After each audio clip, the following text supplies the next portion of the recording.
नमस्कार, एक बार फिर से स्वागत है आपका इंडस कोचिंग क्लासेस में। और आज है सबसे अच्छी खबर।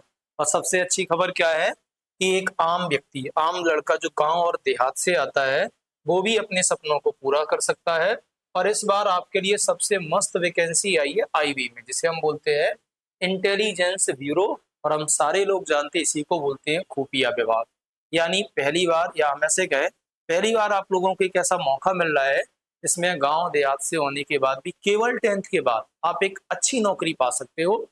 अभी हम बात करेंगे सारी उन बातों के बारे में, उन चीजों के बारे में जो सिलेक्शन से लेके आपकी आखिरी रणनीति तक हो सकती है। तो सबसे पहली बात यह है कि कोई भी आम बड़ी वैकेंसी आती है, कोई भी वैकेंसी, वो ग्रेजुएशन से आती है, हार्ड होती है, टफ होती है और कम टाइम पर मौका नहीं मिल पाता। लेकिन आपके लिए ऐसा होगा कि आपके खानदान में और आपके रिलेशन में शायद ही इंटेलिजेंस में कोई होगा, तो आप पहले वो शख्स बन सकते हो जो कहोगे कि भैया हम भारत के खुफिया विभाग में नौकरी कर सकते हैं या करते हैं। इससे बड़ी बात क्या हो सकती है। अब इसकी कहानी क्या है तो देखते हैं।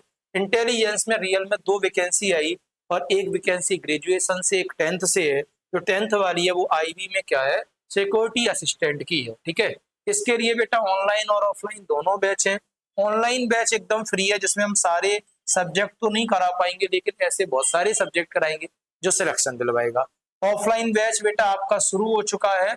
और ये बैच कहाँ पर है तो हम लोग कहेंगे सर इंडस कोचिंग क्लासेस पर, जो ऋषिश्वर आश्रय भिंड में ही है, housing colony, Gauri road Bhind. सारे सब्जेक्ट के साथ, all subject concept and PYQ practice. यानी हम ये कह सकते हैं आपको कितना पढ़ना है, कैसे पढ़ना है, कहाँ से पढ़ना है और क्या पढ़ना है, ये सारी रिस्पॉन्सिबिलिटी हमारी।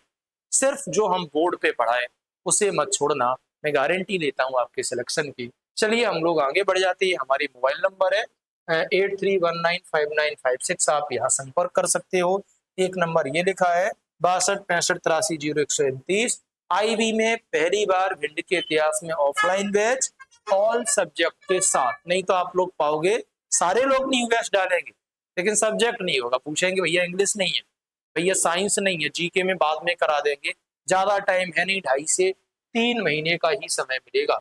अब हम लोग आ जाते हैं आगे कि जो आईबी की वैकेंसी है, इन वैकेंसी के टारगेट बैच में क्या क्या होने वाला है, संपूर्ण जानकारी हम लोग देखते हैं आईबी की है। संपूर्ण जानकारी में वैकेंसी, एग्जाम पैटर्न, सिलेबस, या हम लोग कहेंगे सैलरी क्या हो सकती है, ये सारी बातें। तो सबसे पहली बात यह है कि इस बार टोटल वैकेंसी कितनी है। हम लोग कहेंगे सर टोटल जो पोस्ट है वो 4,987 हैं, और वो भी किसके लिए, 10th के लिए। जबकि बेटा ग्रेजुएशन के लिए अभी वैकेंसी आई थी जिसकी लास्ट डेट 10 अगस्त है, वो कितनी थी तो 3700 प्लस, 3700 कुछ है समथिंग, शायद 3717 है जहां तक हमें याद है। इसका मतलब ये हुआ सर लगभग 5,000 वैकेंसी ये, और लगभग 4,000 ये, लगभग 9,000 वैकेंसी हमारे लाए। लेकिन आप 10th की 4,000 मानिए। इसमें सर एज लिमिट क्या है, बस यही है आपकी सिलेक्शन की पहली सीढ़ी। एज लिमिट है 18 से 27।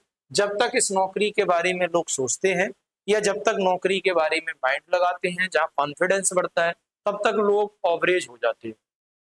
तो एज कम है इसलिए कंपटीशन कम है, और दूसरा कोई कारण नहीं। यही एज 32 कर दी जाती तो आपका कंपटीशन बढ़ जाता। ठीक है, एग्जाम कब से शुरू हो चुके हैं, 26 जुलाई से, लास्ट क्या है 17 अगस्त। तो आप फॉर्म डाल दिए। इसमें एग्जाम पैटर्न कितना है, 3 फेज में है। इसमें क्या होगा बेटा, एग्जाम पैटर्न में आपका टीयर 1 होगा, टीयर 2 होगा, एंड टीयर कौन सा होगा बेटा, तो हम लोग 2 एंड 3। कैसे कैसे होगा समझते हैं। मूल है टीयर 1, मूल है टीयर 1। और टीयर 1 क्या है तो हम लोग कहेंगे 5 सब्जेक्ट के साथ, और जो टोटल नंबर वहां होंगे या क्वेश्चन होंगे वो 100। और आपको 100 में से अगर हम केवल पास मार्किंग की बात करें, तो अगर आप जनरल के हो, यूआर में हो, तो आपको 35 नंबर चाहिए। अगर आप ओबीसी से बिलोंग करते हो तो 34 नंबर, और एससी या एसटी कैटेगरी में हो तो 33। अगर आप इतने नंबर लाते हो 100 में से, तो आपको दूसरे फेज में बुलाया जाएगा या नाम आएगा। तो अगर आपके इतने नंबर नहीं है तो घरे बैठो, अगर 35 और 33% नंबर नहीं ले पा रहे। लेकिन एक कठिनाई और है, जो ये है इसमें निगेटिव मार्किंग है, और वो भी कितना है 1/4। यानी 4 गलत करने पर आपका 1 नंबर काट लिया जाएगा। तो तुक्के नहीं लगा सकते। सब्जेक्ट क्या क्या है बेटा, मैथ जो कि आप हर तैयारी के लिए पढ़ते हो, 20 क्वेश्चन आएंगे, सेम होता है। मॉडरेट रहता है, बहुत हार्ड नहीं है। और जो पेपर तुम्हें दिखाए जा रहे हैं वो डरा रहे हैं, वो ग्रेजुएशन वाला है। दूसरा बेटा रीजनिंग है, इसमें कठिन नाम की चीजें ही नहीं होती। जीके आएगा और जीएस आएगा जिसमें करंट अफेयर्स इंक्लूडिंग है, तो आपका ये हो गया, ठीक है। और इसके बाद इंग्लिश है, 20-20 नंबर की है। हम ऐसे कह रहे बिल्कुल आसान कैसी है, देखो नॉर्मल अगर मैथ आप पिछले से किसी की भी तैयारी कर रहे हो, किसी भी XYZ की, तो थोड़ा ठीक होगा, 3 महीने मेहनत कर लो, कम से कम मैथ में आप 18 नंबर ला सकते। रीजनिंग में हमेशा पूरे में पूरे आते हैं, 20 में 20 एक हाथ करता है। जीके मान लो आपकी बहुत बढ़िया नहीं है तब 15 ले सकते हो, और जीएस में भी कितने ले सकते हो, 15। और इंग्लिश में हम बिल्कुल देसी गांव के आधे आएंगे, 10। कितने आ जाएंगे बेटा, 10। अब हम लोग देखेंगे सर कितने हो गए, तो 2 नंबर बेटा यहाँ कम हुए हैं, यहाँ मान लेते एक कम मान लेते हैं, वैसे तो एक भी होगा नहीं बेटा। 5 यहाँ कम होंगे, 5 यहाँ कम होंगे, और 10 यहाँ कम। 10 10 20 21 22, 22 अगर कम हुए हैं तो फिर हमारे नंबर कितने आ गए बेटा, 78। कितने आ गए बेटा, 78। अब मान लो 78 में हमने क्या किया, इसमें कुछ गलत कर दिए, हमने ये मान लिया, तो हमारे 3 नंबर और कट गए, 75। आज से पहले कभी लिस्ट 60 के ऊपर गई ही नहीं, लास्ट 55 पे सिलेक्शन हुआ था, 55 नंबर वाला सिलेक्ट। पहली कहानी क्या है, आपको ये पेपर बढ़िया निकालना है, क्योंकि मेरिट आपको यही पेपर दिलवाएगा, पहला समझो। तो कुल मिलाकर यहाँ जो पूरी कहानी है, ये 4 सब्जेक्ट तो सारे लोगों के बढ़िया होते हैं। इस बार आपको थोड़ी इंग्लिश पढ़नी पड़ेगी। हम ये कह दें कि छोड़ दो तो हो ही नहीं सकता है। यहाँ इंग्लिश पढ़ के भले ही 10 नंबर आए हों, लेकिन इंग्लिश का असली खेला अब शुरू होगा। अब आएगा टीयर 2। कौन सा आएगा बेटा, टीयर 2। इसमें 50 मार्क होंगे, जिसे बोलते हैं वर्णात्मक ज्ञान। कौन सा है, वर्ण यानी अक्षरों का ज्ञान होना चाहिए शब्दों का। और इसमें तुम्हें 500 वर्ड मिलेंगे। क्या मिलेंगे बेटा, तो हम लोग कहेंगे 500 वर्ड, जिन्हें कन्वर्ट करने होंगे। या तो वो आपसे बेटा क्या करवा सकता है, तो हम लोग कहेंगे हिंदी से इंग्लिश, और या फिर बेटा वो क्या करवाएगा, इंग्लिश से हिंदी, कुछ भी करवा सकता है। अच्छी बात यह है कि अगर हम पहले वाले में ठीक ठाक नंबर ले आए, दूसरे में जाओगे तो आपको 2 से 3 महीने और मिल जाएंगे। उन 2 से 3 महीने में आप स्पेशल इंग्लिश पे फोकस करके यहाँ आ जाओगे। जब आप इससे निकल जाओगे तो आप जाओगे टीयर 3 में, यानी तीसरे फेज में, जहां आपका इंटरव्यू होगा, साक्षात्कार होगा, जो 50 नंबर का है। कितने का है बेटा, 50। और फिर इनको लेकर हम क्या बनाएंगे, हम लोग कहेंगे सर एक मेरिट बनेगी, और इस मेरिट के आधार पर आपका क्या होगा, सिलेक्शन। तो आसानी है, मिनिमम मार्क आपको 35 34 33, और ईडब्ल्यूएस लगाए वो सामान्य वर्ग भी है, उनको भी बेटा इतना ही चाहिए। तो बड़ी बात क्या है, तो मैं एक सिंपल सी बात, एक सलाह दे सकता हूँ। सलाह यह है कि आपको इतना पता है कि इंग्लिश आई नहीं ई से शुरू होती है, तो आप इसके लिए रिस्क लीजिए। आईबी में जाने का मौका रोज रोज नहीं मिलता। स्टेट के एसआई की और आईबी के सिक्योरिटी असिस्टेंट की वैल्यू बराबर है। शुरुआत 60,000 से है। 10th में आईबी का एक सिस्टम आया है कि अगर ग्रेजुएट हो तो 1,00,000 के ऊपर, 60,000 से आपकी होगी। आपको आपके राज्य में ही रखा जाएगा, आप राज्य से बाहर नहीं जाओगे, और आप डिपार्टमेंट ऐसे में नौकरी कर रहे होगे कि अगर रिश्तेदारी में भी नाम बोल दोगे ना कि भैया आईबी में जॉब करता हूँ, रोला हो जाएगा। ठीक है, इस बात को क्यों नहीं समझते। एकदम प्लानिंग बढ़िया है। आप चाहो तो आपको मैं बता देता हूँ, एक बैच इसके लिए मैंने शुरू कर दिया है, जो 9:30 से लेकर कहा जाता है 12:30।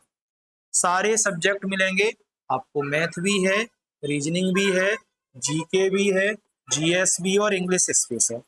अब अच्छी बात क्या है सर, तो ये है, अगर आप आईबी की तैयारी कर रहे हो और इस चक्कर में हिंदी मीडियम वाले ने इंग्लिश पढ़ ली कंपटीशन की, तो आप कल एसएससी के 5 पेपर दे पाओगे। आप एमटीएस दे सकते हो, इंग्लिश आती है, सीएचएसएल दे सकते हो, सीपीओ दे सकते हो, सीजीएल दे सकते हो, एसएससी में जीडी दे सकते हो जिसमें हिंदी इंग्लिश ऑप्शनल हो सकती है, सीडीएस दे सकते हो, आप मध्य प्रदेश में जेल प्रहरी की आती है वो दे सकते हो, एमपी में एसआई की आती है वो दे सकते।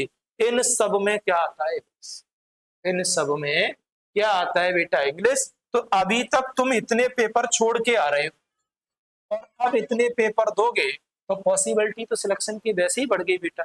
और बाकी जो सब्जेक्ट हैं, इसी की तैयारी करने वाला लड़का जिसने आईबी की तैयारी की, मैं गारंटी ले सकता हूँ कभी भी पुलिस में, कभी भी किसी भी एग्जाम में फेल नहीं हो सकता। अंतिम मौका है, जुड़ जाओ। अगर आप मान लो बेटा ऑफलाइन नहीं आ सकते, कोई टेंशन वाली बात नहीं है, तो मैं आपके लिए एक और कहानी, एक कहानी जो है जीके का बड़ा पोर्शन है, इसलिए इसकी सप्ताह में 3 बड़ी क्लासें होंगी जो मैराथन। अब मैराथन क्यों है, क्योंकि हाल ही में एमपी टेट का भी है, तो हमने ये सोचा है कि एक एक क्लास होगी मैराथन बेटा कॉन्स्टिट्यूशन की, जिसे हम कॉन्स्टिट्यूशन के नाम से जानते हैं और हम संविधान बोलते हैं। भले ही क्लास की लेंथ 5 घंटे चली जाए, लगातार मुझे पढ़ाना पड़े, एक क्लास में संविधान खत्म। ठीक है बेटा, 3 क्लासें होंगी हिस्ट्री की, एक में एंशिएंट खत्म हो जाएगी, एक में बेटा मिडिवल और एक में बेटा मॉडर्न, और 2 क्लासें होंगी आपकी बेटा जियोग्राफी की, और इस तरह से आपका पूरा जीके का पोर्शन निपट जाएगा। साइंस का खेला क्या रहेगा, 8 से 9 पर डे, 8 से 9 आप पर डे साइंस पढ़ रहे होंगे। थोड़ा चेंज होगा, इसमें एक क्लास होगी और एक टॉपिक होगा, भले ही क्लास थोड़ी सी बड़ी होगी, कोई प्रॉब्लम नहीं। सर करंट अफेयर्स का बहुत जल्दी 1-2 दिन में सुबह 5 AM आप करंट पढ़ रहे हो, इससे ज्यादा नहीं कर सकते बेटा। और हाँ, एक रह गया, आप लाइव पढ़ोगे 7 से 8 एडवांस में, ये सब कुछ मिलेगा आपको इंडस कोचिंग क्लासेस। तो बस मेहनत हमारी